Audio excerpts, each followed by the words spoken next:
Good afternoon, traders and investors. Will back here with another one, coming to you with a Tuesday market recap. Hope everybody is doing well. And in today's markets, guys, well, more downside consolidation indeed. Is it the time to potentially sell everything and go into cash? Well, if you're a long-term investor, probably not. This is just a perfect opportunity to dollar cost average into your favorite long-term portfolio companies that you've probably been building positions in for years now.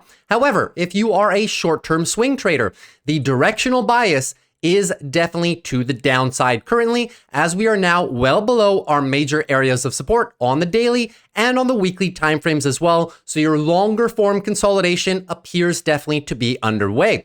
Now in today's news, guys, we didn't get much in terms of macro. However, we did get some very important earnings. And more specifically, that is pretty much wrapping up the bank earnings for the week. So your Bank of America earnings and Morgan Stanley earnings came out this morning before the open. And we'll take a quick look as to what they had to say on their earnings reports. And in today's video as well, guys, we are going to take a look at our technical analysis rundown in terms of our major indexes and also our big tech names and see, do the bulls still have a fighting chance at recovering some of these short-term losses that we've been having over the past 2 weeks, as we've been having heightened fear conditions. And namely, about those fear conditions, we've now hit an indicator that I haven't seen for the past 6 months. This is your fear and greed index. And for the first time, it actually started yesterday, but for the first time in the last 2 days, we have now been in fear after largely being in the greed or even extreme greed categories for a better part of the last 4 or 5 months of rally. We are now tapering back, and with heightened geopolitical tensions, with inflation coming in hotter than expected in the last 3 reports in a row, well, investors are now starting to get a little bit fearful in terms of, have we run up too fast in terms of our financial markets, right? May just be time to continue this extended pullback. So without further ado, guys, let's get right into today's video. SPY down 0.18%, QQQ ending largely flat. Your major loss leader on the day was financials here, down 0.68% off of the back of those bank earnings. However, the bank earnings were relatively good. It's just that for the market, they were just not good enough. And that has been the theme across all of your bank earnings since last Friday. All of your major banks have had double beats and decent guidance. However, just not good enough for the markets. And that is clearly shown, guys, in the rise in the financial sector over the past 4 or 5 months. A lot of very high expectations were baked into this market. And if earnings were anything less than outstanding, you could have potentially warranted a sell-off in most financials names. And that seems to be exactly what has been happening. Now, is that rule going to also apply to our big tech earnings that are coming up? Because largely the same scenario has occurred. We've had a very significant rally in big tech based off the back of your AI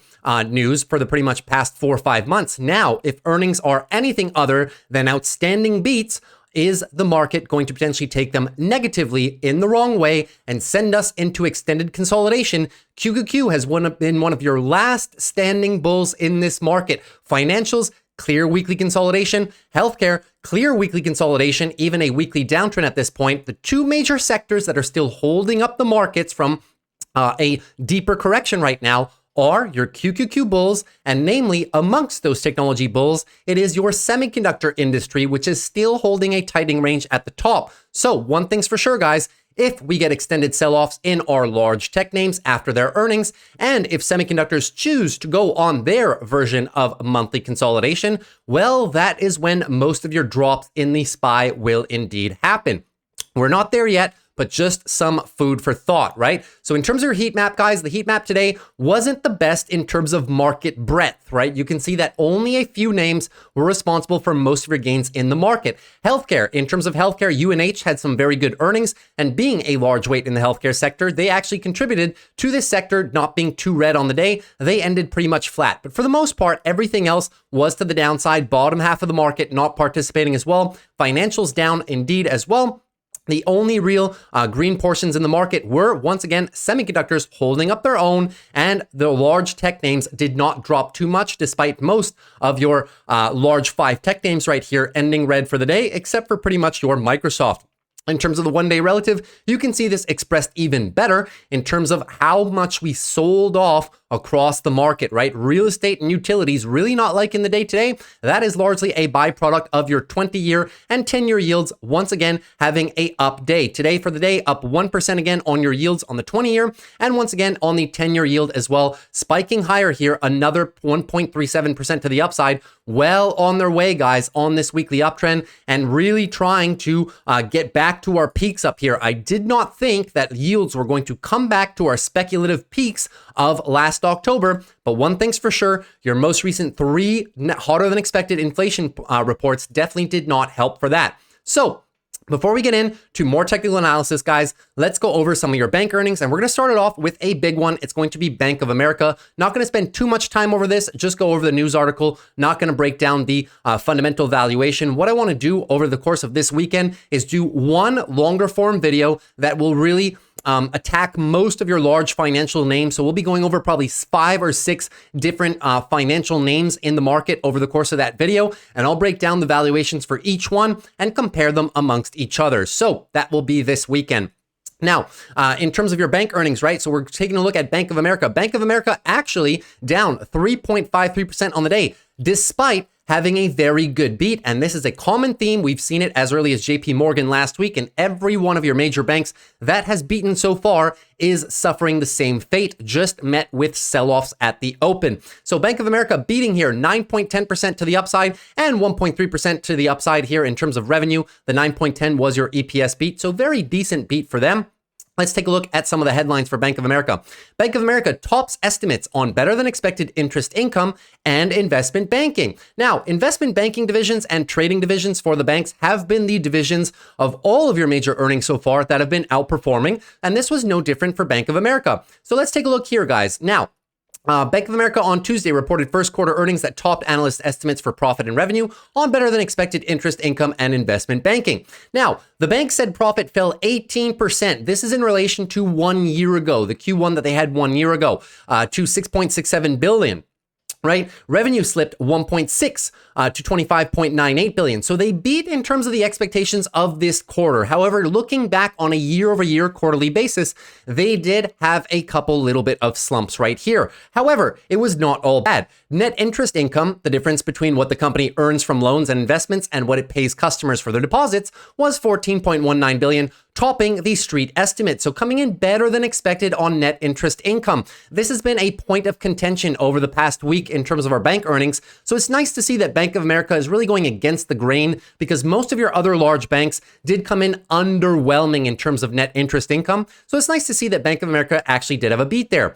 The bank's interest income was a slight positive surprise, though it's unclear if this means the metric will improve earlier than expected. Obviously, guys, this is hindered, as we were speaking yesterday, this is hindered by the amount of loan demand. The bank will always make the same spreads on the money that it loans out versus the money that's on deposit for them. They will always make roughly 1%. So whether rates are at 5% and they give loans at 6-7%, or whether rates are at 3% and they give loans at 4-5%, the spread is the same. They always pocket the same amount of spread between the loans that they issue, right? The difference is the fact that when rates are high, the demand for loans is down, right? So their loan business as a whole has less total volume. That's why you're seeing drops in net interest income. All right. And this will only be alleviated for most of your major banks when the interest rates start coming down in the terms of later on this year. Now let's continue in the article.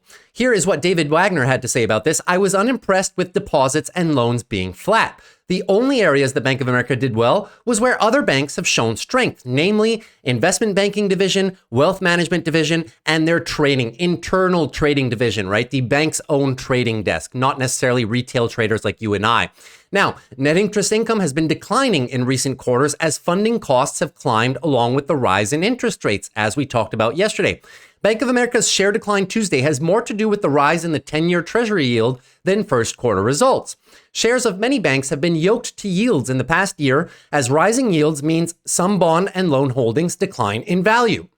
Investment banking revenue jumped 35%. That was obviously very, very good for Bank of America here. So once again, their investment banking, the wealth management division, and their trading division coming in with some nice gains, but those gains were offset by weaker anticipated net interest income. So as a whole, guys, even though Bank of America beat on their expectations and had a very good quarter, once again, the market said not enough for us. We are going to sell down the stock, and the stock down about 3.53%. And you can look at a company like yesterday, right? The best earnings that I've seen so far was Goldman Sachs, and Goldman Sachs yesterday had a nice 3, almost 5% update at one point today. And you can see what the ripple effects, guys, of this market sell-off are causing. Even today, Goldman Sachs selling down top to bottom about 2.13%, just not able to hold up any gains, unfortunately.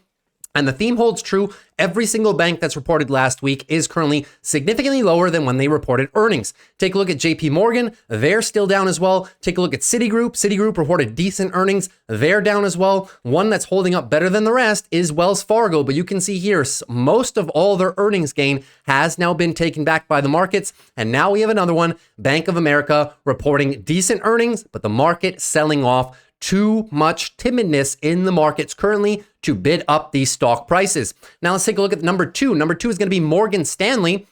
Morgan Stanley was actually up 2.47% on the day, but you can see they got as high as about $91. So that was a very hefty gain by Morgan Stanley on the morning. They were up about 4.5%, and they pretty much gave back half of those gains intraday, despite reporting very, very good earnings. It just goes to show you guys, people are hesitant to bid up these positive earnings results as because there's more uncertainty in the markets, and higher rates for longer is going to impact the banks a little bit longer. Now, the bank's balance sheets are obviously very healthy. A number of their divisions are very healthy, but the metric where they make the most money on their loans outstanding, that has been struggling as a byproduct of high interest rates. In terms of their earnings, you can see here Morgan Stanley. Look at this beat on EPS, guys. 21% beat on EPS and a very healthy 5% beat on revenue. And that still was not enough to hold up gains on the market on the day for Morgan Stanley. Let's take a look at some of their earnings. Morgan Stanley tops expectations on wealth management, trading, and investment banking results. No stranger there, similar to the rest of their industry peers, right? The bank said its first quarter profit rose 14% from a year earlier. Very, very healthy. Revenue also climbed in relation to a year earlier by about 4%. Wealth management revenue rose 4.9%. Very good division for them as well. Equities trading revenue increased 4.1%. Very decent too. Their fixed income trading revenue was the only division of the bank that was struggling. Fixed income trading revenue down about 3.5%, still topped expectations by $120 million. So that negative number was not that impactful as they still did beat expectations. Now, here's another highlight. Investment banking revenue jumped 16%, edging out the $1.4 billion estimate. Here's the CEO's comments. CEO Ted Pick's tenure had kicked off on a rocky note, as high interest rates have incentivized the bank's wealth management customers to move cash into higher yielding securities, right? That is obviously not good for the bank. The bank wants you to be investing your money into equities or bonds. If you keep it in a safety or a savings deposit account or a money market fund or whatnot, the bank obviously has to pay more on that, and it does hinder their profits when they have to pay clients more, right? Even if the bank is going to take the bank obviously gets loans from the Federal Reserve at the overnight rate, right? Between 5.25% and 5.5%. So they're able to borrow pretty much at 5.25%. And what they will pay you for your savings account will be about 4.5, 4.75 in some instances, right? And they'll pocket that difference. So, but like rivals, including Goldman Sachs and JP Morgan Chase, Morgan Stanley was helped by strong trading and investment banking results in the quarter. Last week, JP Morgan, Wells Fargo, and Citigroup each topped expectations for revenue and profit. A streak continued by Goldman on Monday and Bank of America on Tuesday. So as we can see, guys, common theme amongst all your banks: trading, wealth management services, and investment banking services all going well. Just once again, they're getting squeezed by higher interest rates for longer in terms of their net interest income divisions, right? But as a whole, I mean, there's nothing really negative to say about these banks. No revisions to the downside as of yet. Take a look at Morgan Stanley for the next couple of years, right? Increasing EPS, increasing revenue. Take a look at JP Morgan, right? JP Morgan, largely the same concept, increasing EPS for the next couple of years and increasing revenue. We can take a look at more. Let's take a look at Goldman Sachs. Goldman Sachs, increases in NPS and increases in revenue being forecasted too. Take a look at Bank of America. Bank of America not performing too bad either. Increases in EPS, increases in revenue. You can see the common themes. For the future, the market has a very bullish outlook on financials.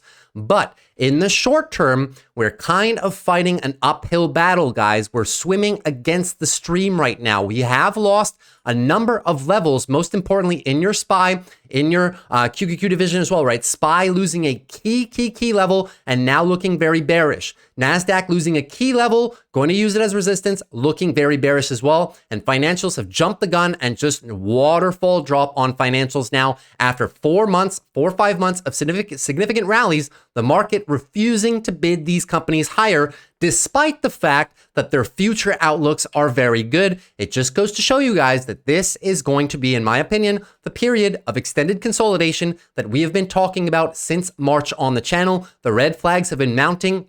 Pretty much ever since, and now it is pretty much the perfect pretext for the market to be able to drop, and nobody is going to blink an eye because there's a lot of red flags that can justify these drops. So that's pretty much everything for your banking earnings in terms of today. Now, let's get into some technical analysis here, guys. Before we get into some technical analysis, right, just want to illustrate a simple principle in terms of these markets, right? Because obviously it's very difficult to predict where we're going to go, right? On the channel, I never try to predict where the markets are going to go. I always give if-then scenarios, which is very important in trading. Nobody, guys, can predict the timing and the direction of the markets to 100% accuracy, right? It's very, very tough to pick tops and bottoms. The best we can do is look at company earnings and look at macro data and combine those two things to get a directional bias, right? And that directional bias sometimes can be quite confusing. Now, before we get into SPY, I just want to show you one thing, right? So before we get into SPY, I just want to show you this example right here. So here's an example of a stock that I picked just to illustrate a little bit of the psychology behind trading right now and a little bit of bias that each and every one of us do have sometimes. So let's take a look at this chart. It's a chart that I pulled up from a stock. I'm not going to name it. You can see there's no ticker and no time frame, but these are all daily candles, right? So I just want to illustrate. I'm not going to say anything, but I want to ask you the question and then we'll pause. Who is currently in control of this chart right now? All right, going to pause and let us think for a second. Look at this chart very, very carefully. You can see we have a clear downtrending pattern. And now what is starting to occur right now? We're starting to get a little bit of an inflection point, right? Can we say that the bulls are fully in control of this chart in terms of all of the recent data? No, but we're starting to see the signs that the bulls want to push, right? And the bias that I'm illustrating here, guys, is a lot of us have what we call a long form bias. We like to see things go up and we don't like to see things go down. So when you see a chart starting to curl like this, it's very easy for us to say, okay, well, the daily uptrend is now set. We're going to try for the daily higher low, and let's try to go for the long side extension and make some gains to the upside because we're now at a point of inflection, which we haven't had this entire time. The point of inflection now appears to be here, and there could be a nice trade opportunity to the long side, right? You can see we're back above our moving averages right now. We're curling up to the upside. So you could get a breakout. Stop loss would be under the lows down here, and your take profits have to be TP1, right? Your most recent big level right here. Take profit 2 and then take profit number 3 would be up here for a long directional trade. Looks like a very nice trade setup, right? Well, this chart, if you guys want to know what this chart is, this is just the SPY inverted. That is actually the chart of XPSX that I showed you. This is the inverse 3 times leveraged of the SPY. It just goes to show, guys, that if you were having a long bias on this chart, then you need to have a short bias on the S&P because that's the S&P rolling over. If you think that the bulls are gaining more and more control on this chart, it means as a byproduct that you would also believe that the bears are gaining more and more control of this chart. However, the bias comes in the fact that we do not like to see things come down, right, guys? We only want to see things grinding steadily higher, and we constantly try to find justification for those moves tending to go higher, right? However, every now and then we encounter a situation where we've come up a lot and now we have to face potential weekly consolidation similar to a lot of prior times in weekly consolidation in any given market. It's just natural market movements. However, us mostly being long investors, right? We only want to see things go up. And as soon as things go down, we start to look, well, maybe this level of support can save us.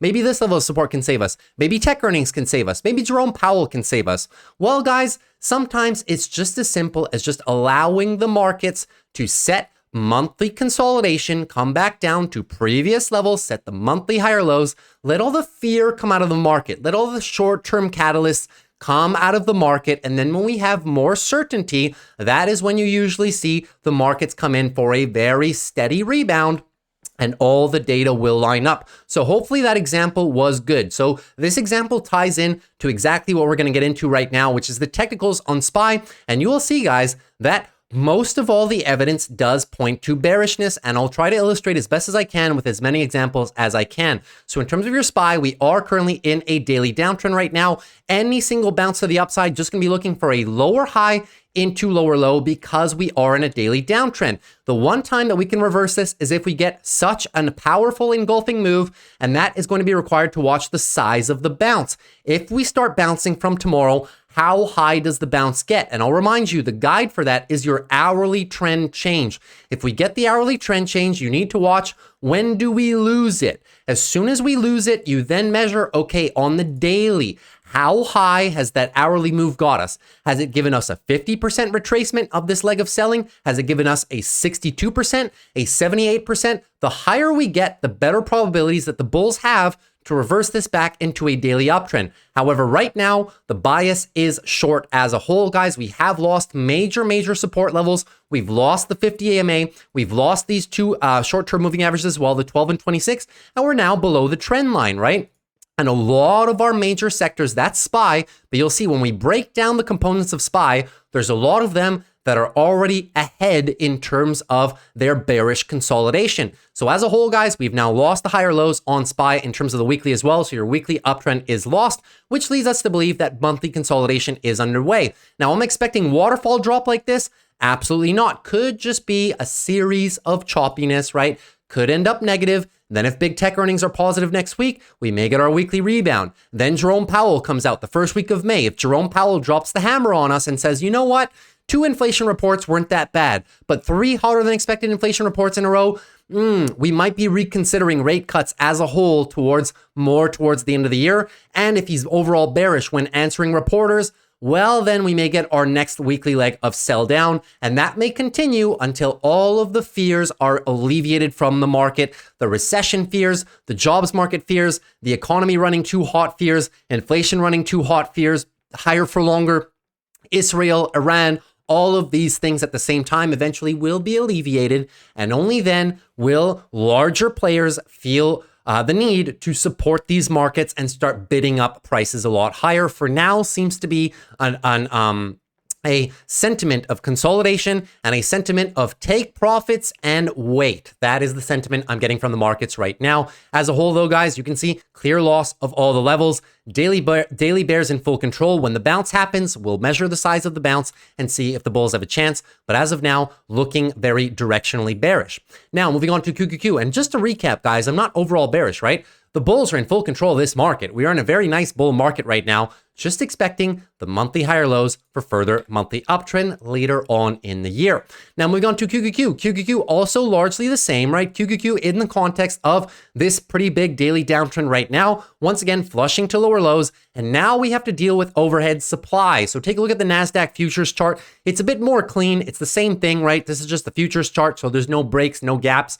You can see that we're well below the area that we held up for pretty much a month and a half since the month of February. Resistance, big support, and now we've broken down under it. But not only have we broken down under that, we are below our short-term moving averages, even below the 50 moving average, which is this red line right here, which I never bring up on charts unless we start losing weekly time frames. Now, that overhead supply, guys, is going to be acting as heavy resistance. If it acted as such heavy support for the bulls in the packs, we can expect that it's a very big level and will currently be acting as resistance as well. So we could potentially be expecting somewhat of a lower high using this whole region right here as resistance, using the moving averages as resistance as well, maybe expecting the lower high into lower low continuation. And at that point, guys, we're going to be looking, this is the NVIDIA earnings gap up. So first line of defense right now, we'll be looking for the potential gap fill, then maybe a bounce, use this line potentially as resistance, and then we'll revisit,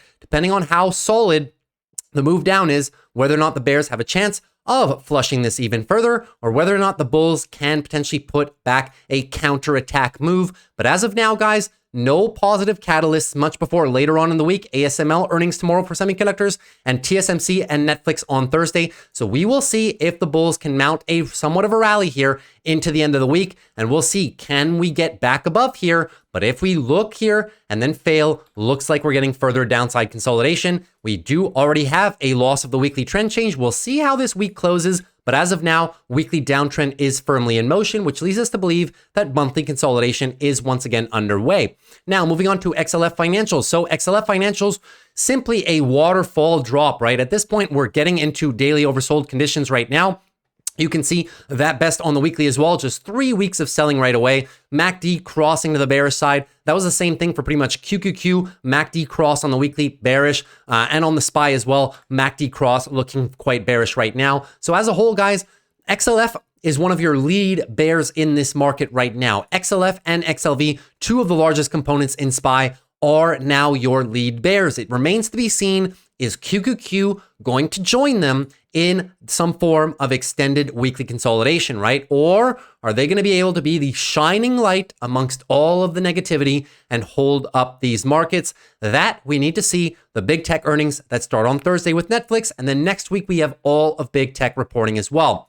Now, in the next 2 weeks, rather. Now, moving on to XLF, right? So just to tackle this one right away. So daily downtrend well underway. On the hourly, you guys can see that hourly timeframes still teetering towards oversold. 4 hour are oversold. So once we get our bounce, once the bulls are able to muster a hourly uptrend, we will measure the size of this bounce in relation to our most recent high right here, 41.87. That's a long way away here, guys. It's going to be very tough. I would dare say impossible for the bulls to V-shape this. The best chance they have is potentially the two-step at this point, but definitely on the next bounce, we are going to be looking for that lower high.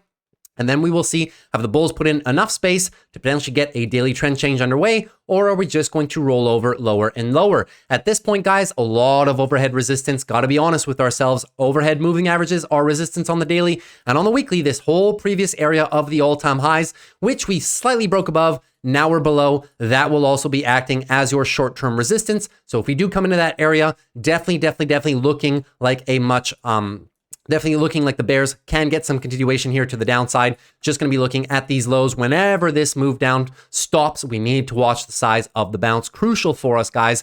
In terms of the weekly not looking the best, right? Big weekly consolidation right now. And in terms of your MACD, may just be the start. Am I expecting waterfall drop like this? No, but it could be a little bit choppy here into the next month and a half. Now moving on to XLV. XLV Healthcare, right? Same thing, daily downtrend, one of your lead bears in this market right now.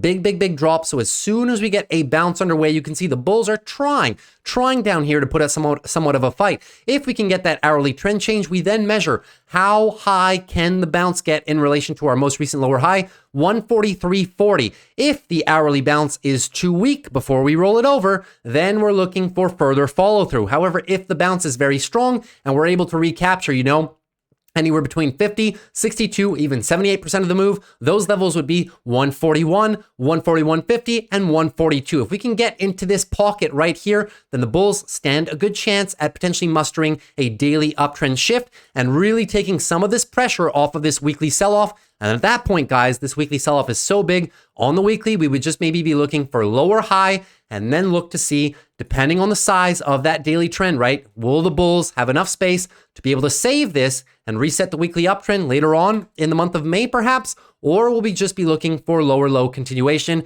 the extension of this monthly consolidation? I will be looking to this last line of defense here. 134 is going to be crucial now that we're aggressively moving in to our previous big area of support right here. If we lose that, the next line in the sand, guys, right here is about that 134 mark all the way down here. So just keep an eye on that for healthcare. The size of these bounces when they happen are key to determining who will remain in control of these markets short term. Moving on to SMH. SMH, one of our last lines of defense here for your technology bulls, right? SMH still in the context of this tightening range, no direction whatsoever. You can see that best on the weekly, really just a tightening range right here. I would be very wary, however, if let's say ASML and TSMC come in and say on their earnings that semiconductors are in a little bit of a cyclical rut right now. We had a few companies saying that over the course of last earnings. If you remember, they said that the first half of 2024 was going to be fairly light, but that they see a demand uptick in the later parts of 2024. Now, if semiconductors players reiterate this, that we're in for softness early 2024, guys, keep a very close eye on this level right here. 213. If we get a break of 213, we'd be losing a couple things. Number one, we'd be losing, well, we already are in a daily downtrend right now, right? It would just be perpetuating that daily downtrend. We would lose the 50 EMA on the daily, and as well on the weekly, we would lose the most recent weekly higher low, which is this guy right here, and we would be in a first weekly downtrend that we have not had since pretty much last fall. You can see the MACD right here is also looking fairly weak. We haven't rolled over on weekly momentum just yet, but it is not looking the best for the bulls, if I do say so myself. The earnings are going to be key for this. If ever we do lose this section right here, I will quickly remind you that the overall context of semiconductors is bullish. We would just be looking for a monthly higher low for further trend continuation, potentially in the next month, month and a half, if semiconductors go for the infamous rollover right here. So all in all, they are still protecting, but we're coming up on our last line of defense. So keep a very close eye on this level after we get ASML tomorrow and after we get TSMC before both of these before the open Wednesday and Thursday. Moving on to IWM Russell. IWM Russell also down on the day, 0.37%, right? So Russell just really continuing this series of daily downtrends, right? Lower highs, lower lows are set right now, not yet daily oversold. So as soon as we can muster a little bit of a bounce here, that once again going to be designated by your hourly trend change. You can see that we're starting to get an hourly trend change right now. If the bulls can persist this into tomorrow, then we will be gauging the size of the bounce in relation to 203. Get me as high as possible, then we can talk about the possibility of a recapture of this daily uptrend. However, if the hourly trend change is fairly weak and we were to lose it over the next couple of days, resulting in a 25% bounce rate. Always put the fibs on these guys. It makes it a lot easier. If we only get a 25% bounce, 30% bounce before the hourly rolls over, then most likely your bears are going to just recapture control and send us for lower lows and extend this daily downtrend. In terms of the weekly here, guys, the weekly as well is not looking the best. We had a gorgeous weekly uptrend right here, and we now lost it, right? Lost these lows right here. So loss of the weekly uptrend, but no weekly downtrend yet. Weekly downtrend would be lower high into lower low. And that's kind of what I'm expecting, guys. If the overall market conditions continue to deteriorate, even if we get that short-term rally on the daily time frame, we are really just looking for a weekly lower high, and then it remains to be seen, can the bulls save the lower low, or are the bears just going to plunge us into weekly downtrend similar to exactly what they did on the healthcare sector? So IWM Russell going to be a very, very key chart to keep watching. In terms of the levels that I'm more attracted at, have to be honest with you guys, at this point, 185 seems to be the level that I'm looking at myself, and that is only based off your area of previous monthly consolidation. It is pretty much your monthly previous lows, and all your moving averages are just sitting down there between 187 and 185. That seems to be the area that the bulls have the best chance of defending, in my opinion. Moving on to the Dow Jones right now. Dow Jones as well, looking very, very weak as well, right, guys? Dow Jones almost daily oversold. You can tell that best on the weekly MACD crossing the downside just shows that all bullish momentum has now unfortunately been lost. We've also lost a key level on the weekly, right? So weekly, loss of the weekly uptrend, loss of these lows right here. So as soon as we get our bounce, how do we know the weekly bounce is underway? Go back to the basics here, guys. Need to see a daily uptrend forming. How do we know a daily uptrend's forming? Once again, go to the 1 hour time frames. When we see the 1 hour bulls recapture this, we can be expecting that your daily bounce will be underway. Then we need to see how high can they get in relation to 39,000. If we don't get high enough, let's say, right, if we kind of stop out up here, well, we'd be stopping out in a big area of resistance, right? You can see all of your moving averages are right there. And we have overhead horizontal resistance too. And that's at about 38,500. So you might be expecting something like this.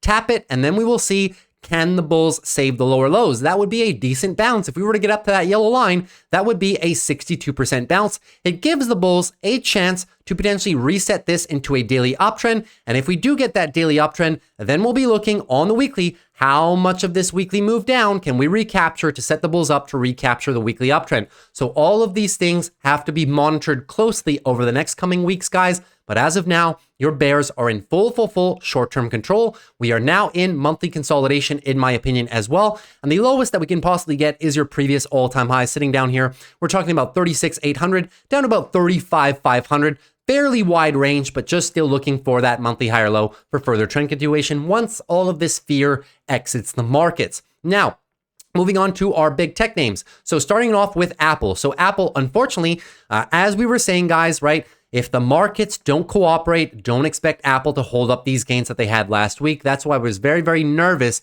holding those Apple calls that I sold out of on Friday. Very nervous holding them into this week in terms of the Israel-Iran headlines that were going to happen over the course of the weekend. And in terms of the fact that Apple was one of the only green stocks on the Friday session while the rest of the market was selling off. That cannot last forever. And now, unfortunately, Apple in the last 2 days being plagued by the same set of news. The fact that in the Q1 segment of their iPhone sales have been down about 10% on a year-over-year basis. And that is one of Apple's largest quarterly declines for iPhone sales, stemming back to the last 6-7 years at this point. So it has to be noble to us, right? So now the bears have engulfed all of the work that the bulls have done. The bulls created a ton of space, but creating a ton of space, guys, while the context of the overall market is fairly bearish and fearful, is not going to get the job done. And as you can see, guys, people hesitant to bid up Apple's price despite its most recent rally. So now we are back down to our lower levels right here. And if we were to lose 167.08, we just completely engulf this move and set up the bears perfectly to get the lower high into lower low conversion, after which we'll be looking to this last line of defense, guys, 166.33. So as of now, we're still holding up these lows, but if the market really starts getting some movement to the downside, if QQQ starts losing the levels more aggressively, and if some of your major tech leaders, think of Google, think of Meta, think of Amazon, those of which who have been at all-time highs recently, if they start giving back considerable gains, well, expect Apple to also start giving up more and more levels. And at that point, my next area of support for Apple, if we were to lose this crucial area right here, we have to go down into the 155, 150. Keep in mind, Apple with earnings pretty much Thursday, the 2nd of May. They are one of the last companies to report as a whole. As of now, guys, looking to this area to play as defense, but the bears definitely did a great job of taking all that back. Maybe just expecting the lower high, and then remains to be seen if the bulls can protect these lower lows. So all in all, not looking the best on Apple, if I do say so myself. Moving on to AMD right now. So AMD also having a fairly decent day amongst all the red. They were part of the semiconductor pack that was really an outperform on the day. So AMD, 1.96% of the upside, almost 2%, but we are still trapped in our range of consolidation, right? Now that the bulls have pretty much lost all the ground that they have recaptured in this entire segment right here, daily downtrend simply continues. Now that the bounce is underway, we're going to look for the bulls to potentially engulf this move. That is the one saving grace that they may have, being able to engulf your most recent lower high, 171. If we can break above 171, we give the bulls a chance to challenge these moving averages again and maybe be able to set the daily uptrend anew before attacking this higher end of our resistance range, which is 183. Top end of this range, we've been trapped in it January and February, and now we're once again trapped in it. However, the bears are in full short-term control. So if we do get the lower high, keep an eye on this hourly trend, right? They trying to change the hourly trend. But if we roll over tomorrow here, guys, it is looking like we may potentially be able to challenge the lower end of this last line of defense right here, talking about 157. Crucial area. It is the previous all-time high area, the previous range of consolidation in January and February. If we were for some reason to lose this and extend the weekly downtrend a bit further, we're coming down 145 all the way down to about 140 is the next big area of support. So keep a close eye on AMD, guys. If the markets were overall healthy right now, I would say that AMD has no problem probably, defending this area, but with continued market weakness, I would not be surprised if the daily downtrend simply continues, although slowly, and they just continue this weekly consolidation as well, which is also monthly consolidation too, now for the second month in a row on AMD. One thing's for sure though, guys, we are ending, we're coming into your terminal velocity level, right? The bears cannot put on this show forever, and I do think that that will most likely stop if we get a very big flush. 145 to 140 seems to be a very, very good area the bulls will be looking to protect in the future. So we'll take this one day at a time on AMD. Moving on to Amazon now. Give me a quick second.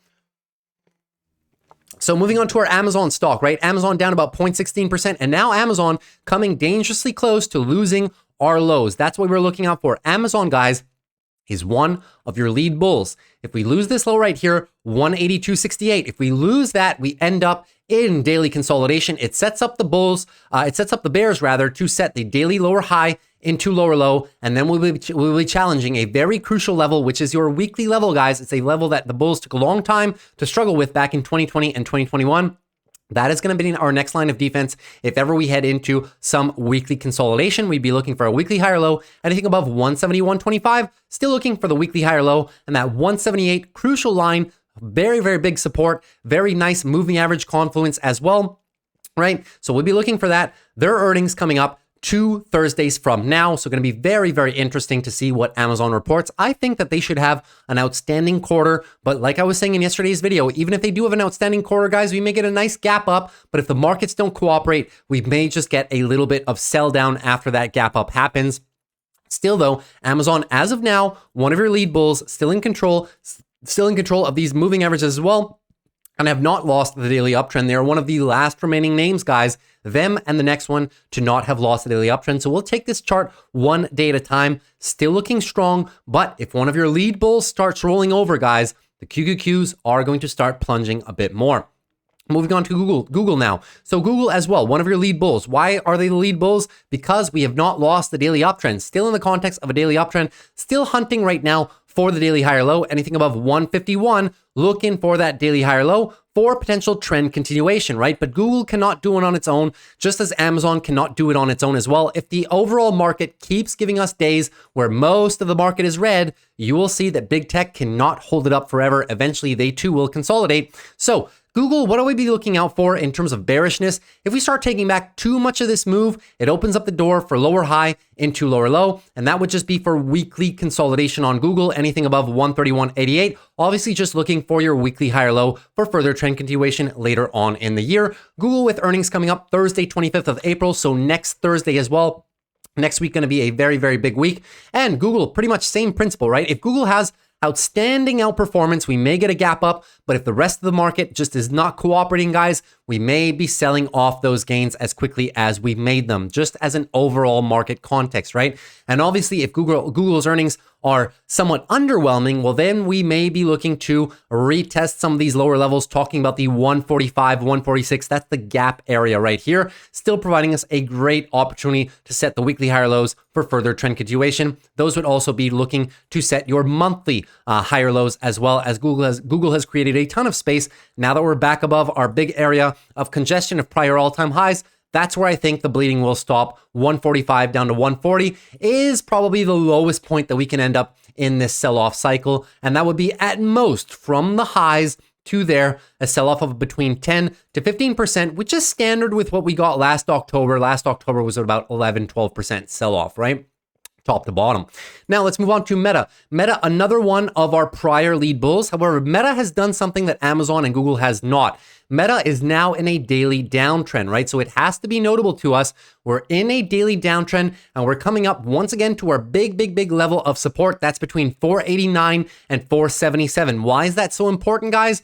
It is our weekly higher low. So obviously we've been in this context of a beautiful weekly uptrend this whole time. However, if we lose too much of this move, it opens up the doors for the bears for the flush, retest this as resistance, and put in some lower lows. Now, Meta only has earnings next Wednesday, so I don't believe we're going to flush a lot of these major levels much before these companies report earnings. But just to set the context, right? If Meta reports bad earnings, well, in that case, guys, we most likely are going to get the flush. And at that point, we'll not only be in weekly consolidation, maybe ending up in a weekly downtrend. Meta has not had a weekly downtrend, guys, in forever at this point, pretty much since the last period of their sell-off, right? So I'm not saying that they're going to end up lower high and lower low, but extended weekly consolidation similar to what we got last October and last fall, right? Where we kind of dropped initially, then consolidated sideways. Meta's a very strong company, guys. They're not really affected by interest rates. They're not really affected by consumer demand either.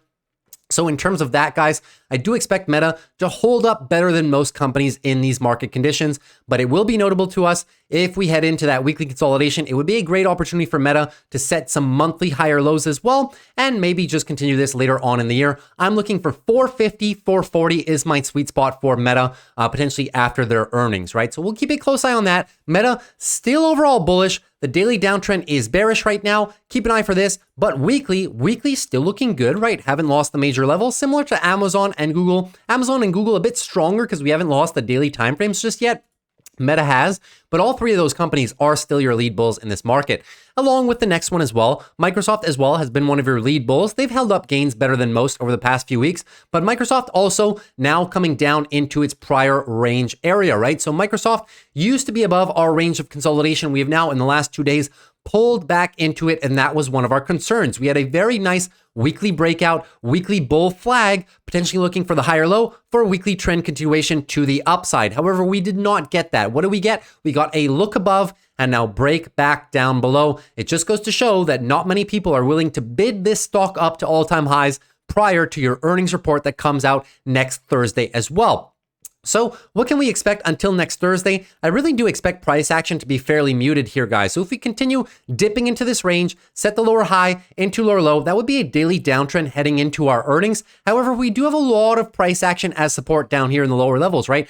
$400 range seems to be very, very healthy support. So one thing's for sure for Microsoft, if Microsoft has very good earnings, we could just be able to do something like this, hunt for the weekly higher low. If Microsoft has good earnings after that, we may get a little bump and head back into a weekly uptrend. However, if their earnings are underwhelming, well, then we may just be able to retest this lower range right here, talking about that $400 mark. As I said, guys, I expect price action to be fairly muted for these companies much before their earnings cycle comes up within the next 2 weeks. So just keep all of that in mind. Microsoft not looking too weak yet, right? We still haven't lost any form of weekly right now, although we have lost the daily and although we're back in this range of consolidation. So all in all, Microsoft still looking short-term relatively okay, but as I said before as well, if the rest of the market doesn't cooperate, guys, do not expect these tech names to do it all on their own. Now moving into Netflix. So Netflix as well, struggling a little bit here on the day. They did have a nice day to the upside, 1.71%, but struggling, I say, because we're still in the context of this daily downtrend. Now, obviously, guys, we have Netflix earnings on Thursday, so there's only 2 days of trade left. So price action, in my opinion, going to be very, very, very muted. So let's give a situation in both cases, shall we? If Netflix blows it out of the water again, guys, and has tremendous earnings, well, obviously they'll be able to recapture the daily uptrend by having a gap up move like this, which will really set your daily bulls back in the driver's seat. After looking a little bit weak here in the past couple of weeks, it would give them some nice lift to the upside. We'd be clear of this 640 area. And your next area of resistance for those bulls is going to be your prior all-time highs, right? However, if for some reason Netflix earnings are underwhelming, well, we may be attempting a retest of your 475. We are in the context of this beautiful, gorgeous weekly uptrend right here. So we're looking currently for the weekly higher lows, and those may come in, guys, at the 475 level. That would be a sell-off from your current price if earnings are underwhelming of about 7 to about 10% to the lowest point. Netflix earnings are currently pricing in 9% to the upside or to the downside. That's why I give these crucial levels. Your 575 is very important because it's the previous range resistance area from 2020 and 2021 that we've been clearly above right now. So this area right here, 575 down to your most recent weekly higher low, 550 is going to be that big support level for your bulls in the event that earnings are not that fantastic. And if we do get a little bit of sell-off on Netflix, it's just going to provide a great opportunity, guys, looking for the monthly higher low for further trend continuation. No red flags with the company's business as a whole. Now moving on to NVIDIA. NVIDIA up for the day, 1.64%, but kind of really still trapped, guys, in the last 2 weeks of trading, right? No true breakout to the upside and also no true rollover to the downside. So we're kind of still just trapped. The most important level, in my opinion, guys, is going to be 850. 850 is a crucial level, guys. It is currently the largest area of your last month and a half of consolidation. So if we do lose this, it will be notable to us and we will be setting a daily downtrend in the process and just extending this weekly consolidation a bit further. Now, if that does happen, guys, I've told you before, if for whatever which reason, semiconductors as a whole just start a little bit of a sell-off period, right? I brought up the chart for SMH, and you can see semiconductors as a whole, NVIDIA also within the context of that industry, no monthly consolidation in 5 months, right? So if we get a little bit of healthy monthly consolidation, I do believe that NVIDIA is going to follow those same lines. Look, NVIDIA sometimes does have those 2 months of consolidation in periods of ultimate rallies, right? They can't go up forever. Can they continue to go up after consolidation? Yes, but consolidation inevitably does happen sometimes. And in my opinion, this would be the perfect time for the markets to give us that consolidation. What I'm saying is it's a buying opportunity if it comes down here. I'll be looking, guys, 750 is a juicy area for me. That would provide some much needed further weekly consolidation, potentially some much needed monthly consolidation, and would just put NVIDIA stock at a much more attractive level where people will be looking to buy this stock more aggressively, right? So if we do get the breakdown from this area, keep a close eye. 750 seems to be the area that it's heading to next. However, on the upside, guys, if markets just reverse from here, because that's always a possibility too, right? If then scenarios, as I said in the intro, if we break higher than this, 906, then your daily uptrend is started. Your weekly higher lows are set at the lows of last week, and we will be looking for the weekly bulls to push this one higher for another weekly leg higher, because as a whole, this weekly consolidation has been very healthy. Look, the bulls have only given back only about 25% of the move here, guys. So NVIDIA is still extremely healthy. If NVIDIA comes down, in my opinion, it's not going to be because NVIDIA itself did something wrong or because people don't like the stock anymore. The only reason that NVIDIA would be coming down is as a byproduct of the overall market. I'm still extremely bullish on this stock in the medium and long term for the rest of the year, even if we do get a few more weeks of consolidation. Now moving on to Tesla. Tesla, guys, not having a good time at all, is it? So Tesla obviously yesterday announcing 10% of their workforce layoffs and also letting go a few key figurehead people, right? A few executives and vice presidents that have been with the company for 10, 15 years. Unfortunately, they are moving on to better things apparently at this point as well. So that news really not hitting, really not doing any favors for this stock.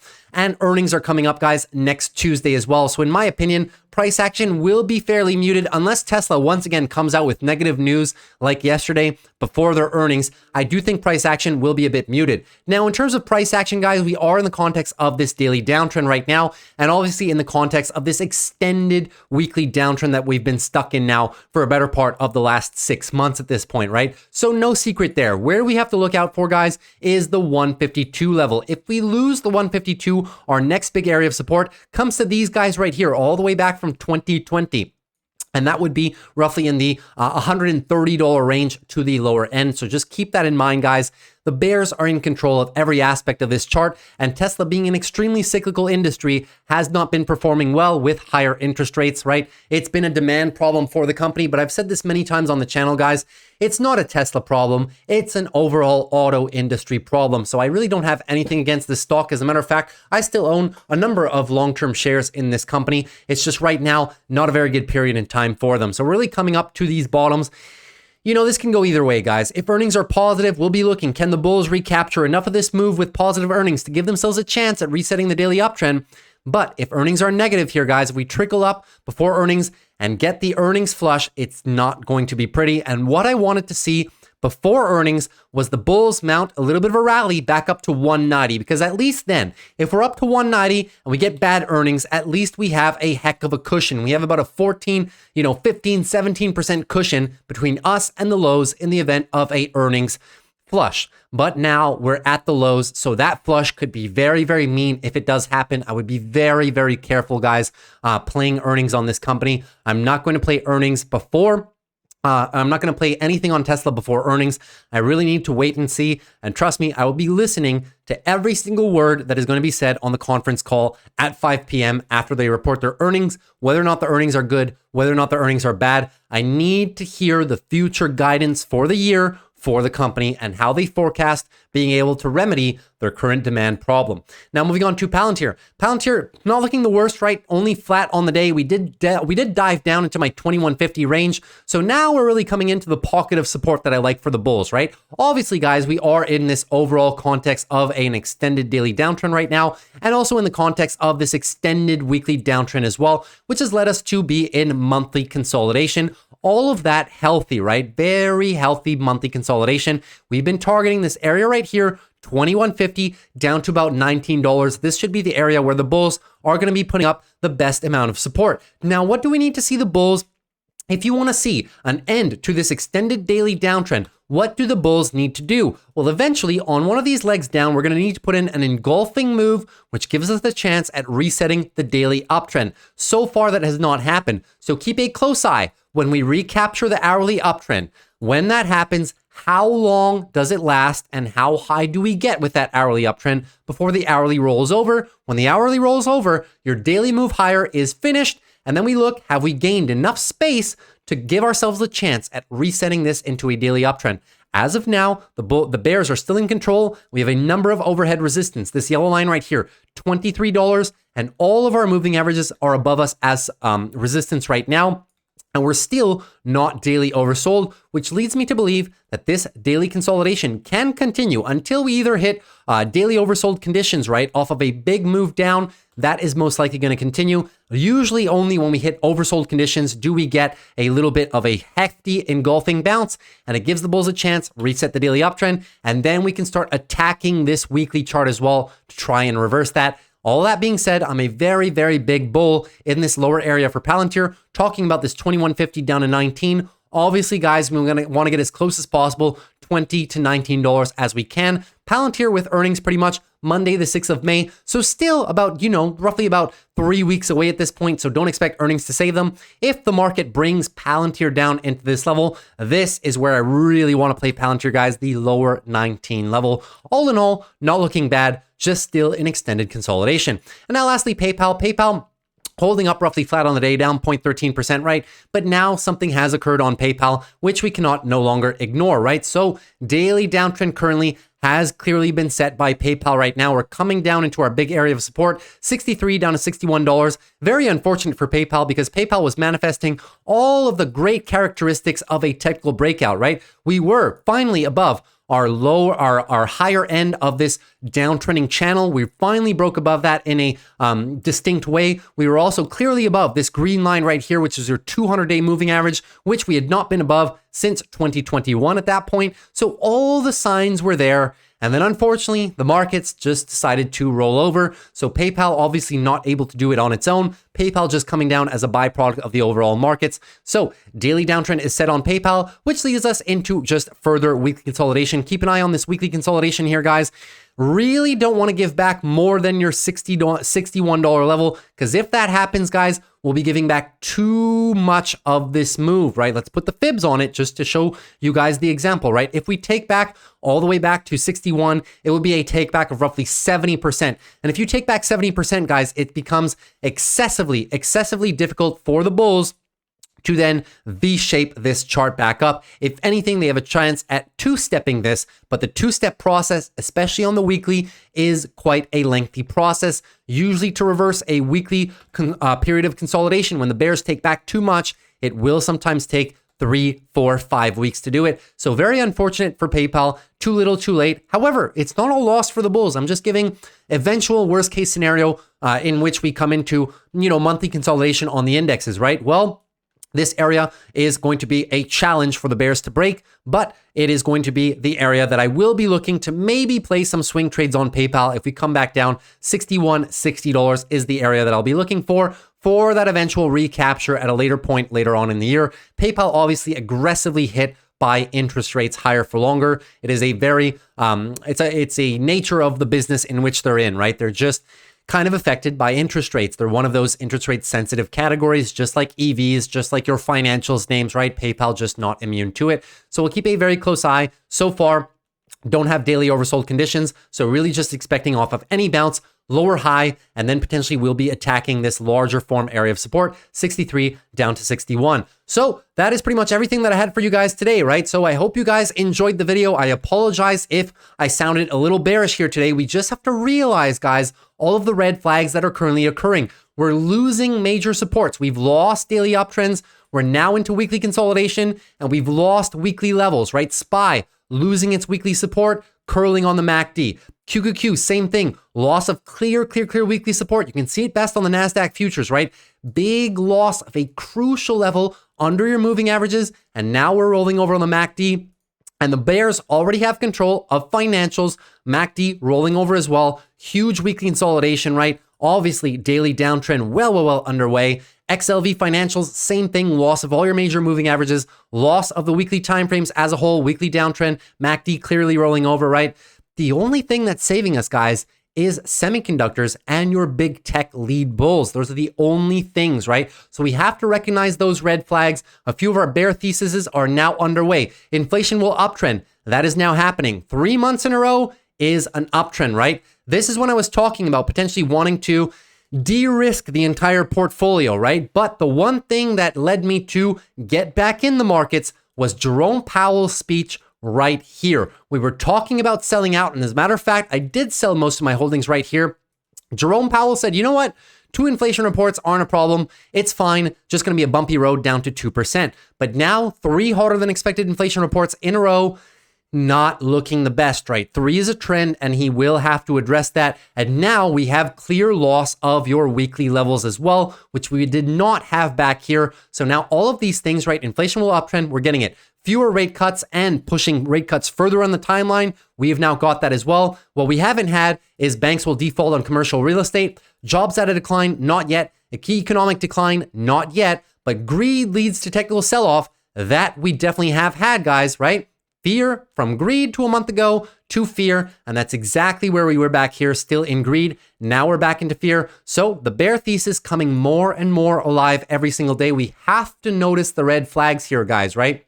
These red flags take a number of days and weeks to form, and they have been forming over the course of the last month. So now it's the time to potentially take some risk off the table for myself personally. If you want to know my game plan, I'm going to wait for your semiconductor earnings, ASML and TSMC. We're going to also wait for Netflix, and I want to see American Express. All of these are going to have a very big impact on determining whether consumer sentiment is still healthy, whether semiconductor sentiment is still healthy. And if it's not, by the end of Friday close, you may just see me pivot the portfolio as I look to protect any and all gains that we've had over the course of the year. And I will maybe take it out if they're worse than expected.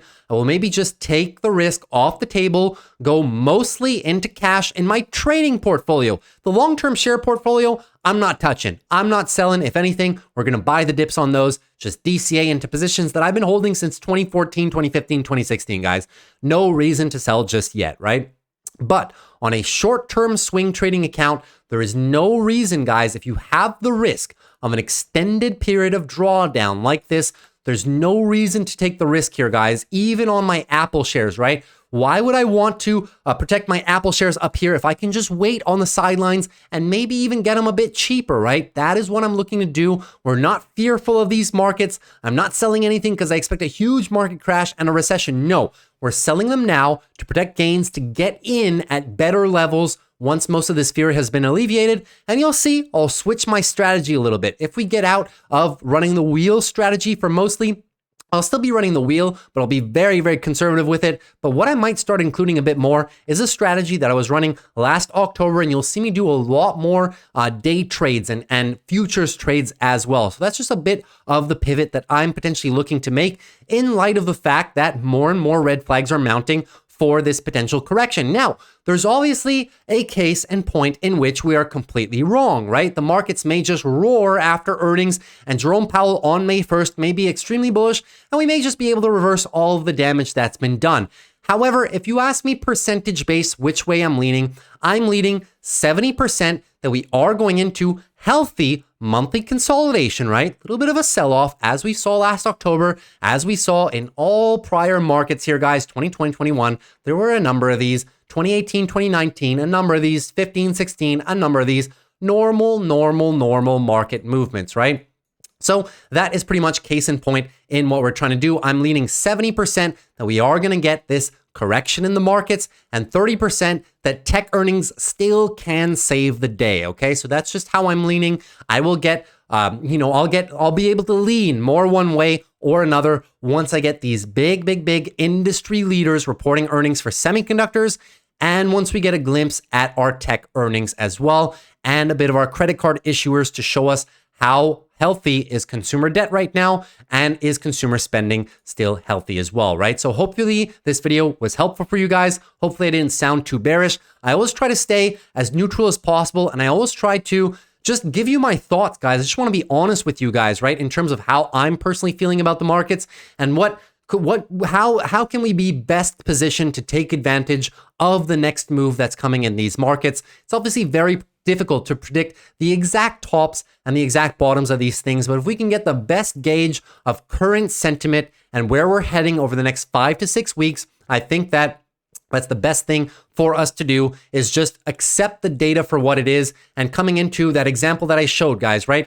We can't be coming in to these things with any single biases. Of course, do I want to see the markets just continue ripping to the upside? Absolutely, guys. But there's just a lack of positive catalysts right now to do that, right?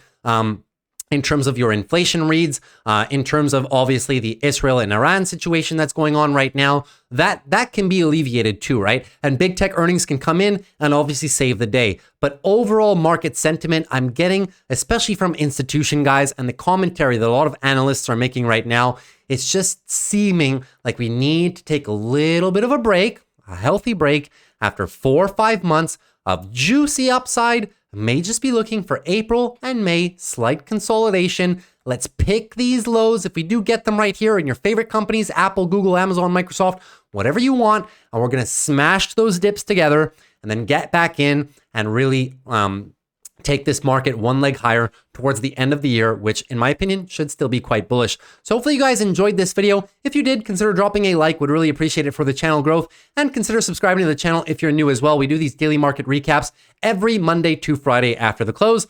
And as usual, guys, if you have any questions whatsoever, please feel free to leave them down below in the comments. Anything you want, general macro questions, general stock questions whatsoever, if it's technical analysis, if there's an options play you're looking at, anything you guys want, leave them down below in the comments. Or if you want to debate the current state of the markets as well, in terms of overall bullishness, bearishness, no problem at all, guys. As you know me, I'm a very neutral person, right? I try to gather all of the data together, and then you'll never see me be 100% one way or 100% the other, right? I'm always going to be 70-30, 80-20, leaning one way or the other. But the indication that to you guys that I'm still bullish in the market, I always have 2 portfolios for this exact reason.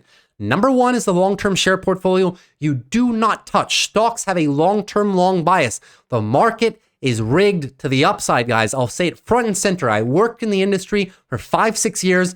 I know how the industry works. I know how analyst expectations work. And I know, what companies do in order to beat earnings consecutively in terms of the accounting tricks that they do, and also the tax benefits. The entire US tax code is geared towards companies being able to leverage debt in their favor to just in turn, boost EPS and other things of the like. So it is a rigged game at the end of the day, which is why you should never, never, never sell a long-term portfolio. But for all of us who are swing trading with the trading account, guys, now's the time to start implementing risk management tactics. And that is front and center when we get the loss of weekly timeframes. As you see, guys, I haven't pivoted so far because we didn't lose the weeklies. But now that we've lost the weeklies and that a few of our sectors are really running ahead of us into monthly consolidation, it's just tipping the scales that most likely Team QQQ and Team SMH will as well head into a little bit of healthy monthly consolidation. Keyword being healthy. So let's all get ready for this, guys. Hopefully I've prepared you. I've prepared you as best as I can.